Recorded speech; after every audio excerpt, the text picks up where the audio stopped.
Hello दोस्तों, मैं शेखर आप लोगों को चैनल पे बहुत बहुत स्वागत करता हूं। आज आप लोगों के लिए एक बहुत ही बड़ी अपडेट है उन लोगों के लिए जो इंजीनियरिंग की पढ़ाई कर रहे हैं कॉलेज में। कुछ पॉइंट्स हैं जो मैं डिस्कस करूंगा, वो लोग अगर फॉलो करते हैं तो इंजीनियरिंग करने के बाद उन्हें जॉब के लिए कहीं भटकना नहीं पड़ेगा। इंजीनियरिंग के बाद उन्हें आसानी से जॉब मिल जाएगी और वो अपने करियर को सक्सेसफुल हैंडल कर पाएंगे।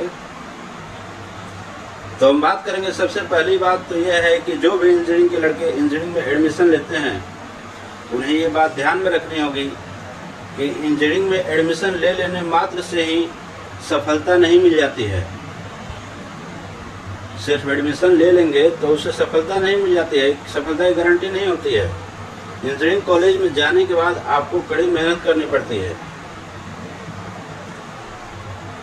आप लोग मेहनत करेंगे तभी इंजीनियरिंग करने के बाद सफल हो पाएंगे, एक सफल इंजीनियर कहलाएंगे। इसके लिए ज़रूरी है कि आपका जो सेमेस्टर वाइज एग्ज़ाम हो रहा है उसमें आप लोग का जो स्कोर है मिनिमम 60% से एबव होना चाहिए। ये मैं 60% एबव क्यों बोल रहा हूँ, क्योंकि जो भी कंपनियां आती हैं प्लेसमेंट के रिगार्डिंग, जो लास्ट में फाइनल ईयर्स में प्लेसमेंट देती हैं, जॉब देती हैं लड़कों को, वो कंपनियां एक टारगेट, एक लिमिट सेट कर देती हैं कि हम उन्हीं बच्चों को प्लेसमेंट में बैठने देंगे जिनका स्कोर 60% एबव है। अब उन कंपनियों में बहुत सारी कंपनियां हैं जिनके अलग अलग क्राइटेरिया होते हैं। कुछ कंपनियां मांगती हैं 10वीं 12वीं और इंजीनियरिंग, इन तीनों में जो है परसेंटेज 60% एबव है, तभी वो उनको अपने प्लेसमेंट के लिए वो उस कंपनी के प्लेसमेंट में वो बैठ सकते हैं। और उसके बाद वो उनका रिटर्न होगा, वाइवा होगा और फिर सिलेक्शन हो जाएगा। तो पहली बात तो ये उनको ध्यान रखना है कि अपना जो स्कोर है 60% एबव रखना है। और दूसरी बात यह है कि आप लोगों को रेगुलर, मतलब कुछ कंपनियों का रहता है ये कि आप ईच सेमेस्टर में 60% एबव होना चाहिए, माने प्रत्येक सेमेस्टर में 60% से अधिक मार्क्स होने चाहिए।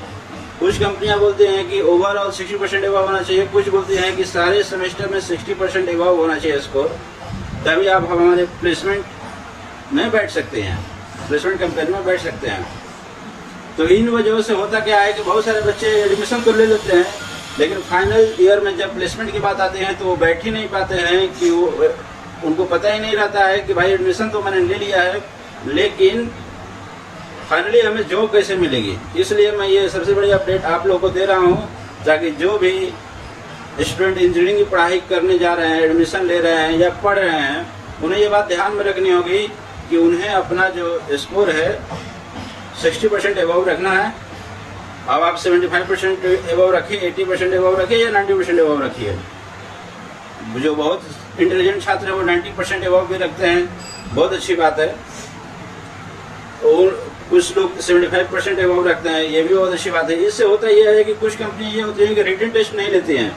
जिन लोगों का स्कोर 75% प्लस हो गया, जैसे कि TCS हो गई, TCS कंपनी जो हो गई, वो कंपनी ऐसी है कि अगर आपका स्कोर ओवरऑल 10वीं 12वीं और इंजीनियरिंग में 75% एबव है तो विदाउट रिटन आप उसके इंटरव्यू राउंड में बैठ जाएंगे और वो आप लोगों को कंफर्म सिलेक्शन कर लेंगे, TCS। तो ये TCS का बात होगा। और ऐसे ही आप लोगों को ध्यान रखना है कि स्कोर बहुत ही मैटर करता है आप लोगों के करियर बनाने में। आप स्कोर को लेकर थोड़ा भी लापरवाही करेंगे तो फिर आपकी ज़िंदगी बर्बाद हो सकती है, आपको भटकना पड़ेगा, कहीं जॉब नहीं मिलेगी, बहुत परेशानियों का सामना करना पड़ेगा।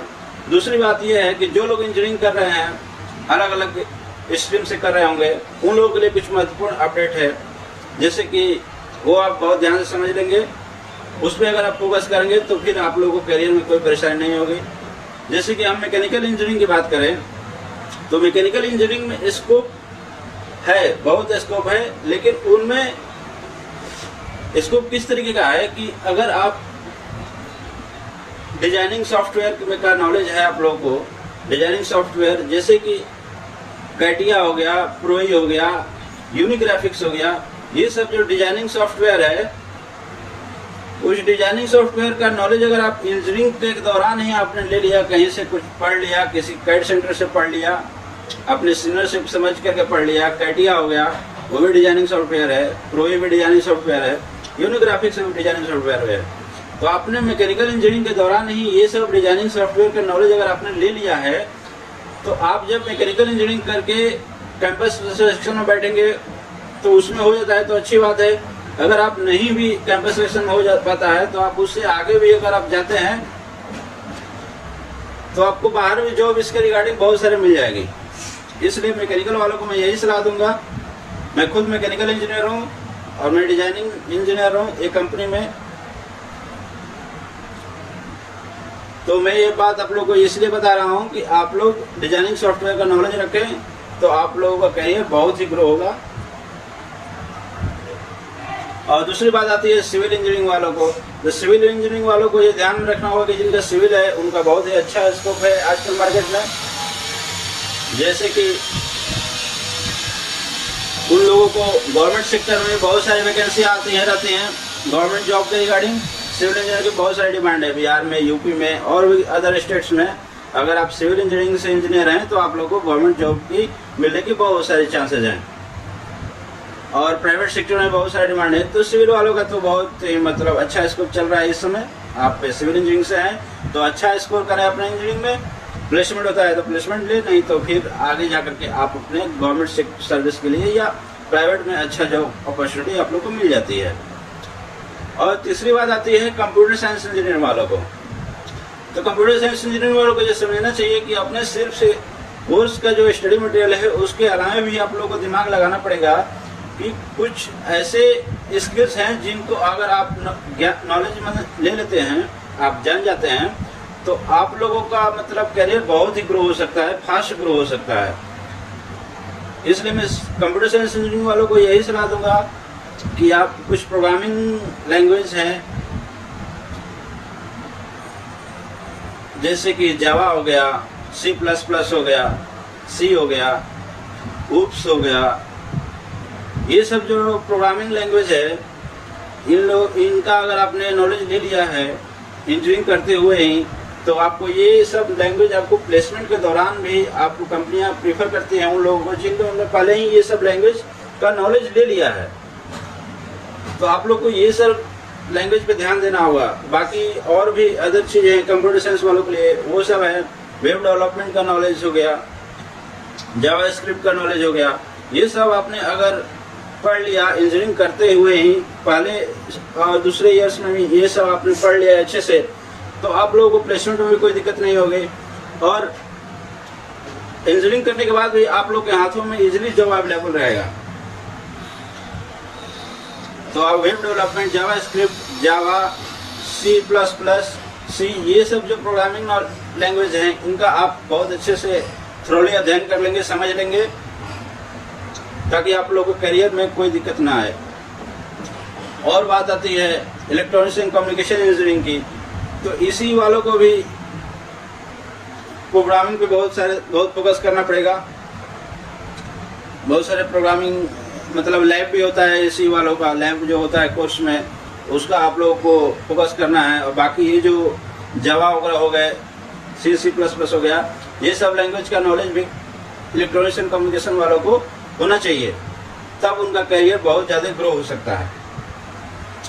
और बात करेंगे हम triple electrical and electronics engineering वालों की, तो इन लोगों का जो लैब वर्क होता है ट्रिपल ई वालों का, वो लैब वर्क पे बहुत फोकस करना होगा, उसको अच्छे से समझना पड़ेगा। काफ़ी डिफिकल्ट होता है इन लोगों का ट्रिपल ई का लैब, तो उसको आपने अच्छे से समझ लिया और बाकी आपका स्कोर अच्छा है तो आप लोगों को करियर में कोई दिक्कत नहीं आएगी। और बाकी बात करते हैं TC वालों को, टेलीकम्युनिकेशन इंजीनियरिंग वालों को, तो इन्हें भी अपना जो लैब वर्क है कोर्स का उसे अच्छे से समझें और स्कोर अच्छा करें। कोशिश करें स्कोरिंग जो है वो अच्छा से अच्छा स्कोरिंग हो। बाकी सब कुछ भूल करके आप लोग को अपना स्कोरिंग अच्छा से अच्छा करना है, बस यही फोकस रखना है। और IT जो हो गया, इंफॉर्मेशन टेक्नोलॉजी वालों को, इन लोगों को भी प्रोग्रामिंग लैंग्वेज पे बहुत ध्यान देना पड़ेगा।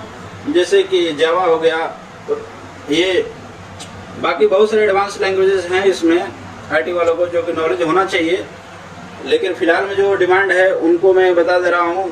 वो आईटी वालों के लिए वो जावा हो गया, रूबी ऑन रेल्स हो गया, पाइथन हो गया, और भी नए नए आ रहा है लैंग्वेजेस, आर्टिफिशियल इंटेलिजेंस हो गया, एमएल हो गया, मशीन लर्निंग हो गया। इन सब चीज़ों का अगर आपने नॉलेज ले लिया है इंजीनियरिंग करते हुए ही, बिना कोई टाइम पास करते हुए ही आपने इन सब चीज़ों का नॉलेज ले लिया है, तो आईटी वालों का फ्यूचर जो है बहुत ही ब्राइट है।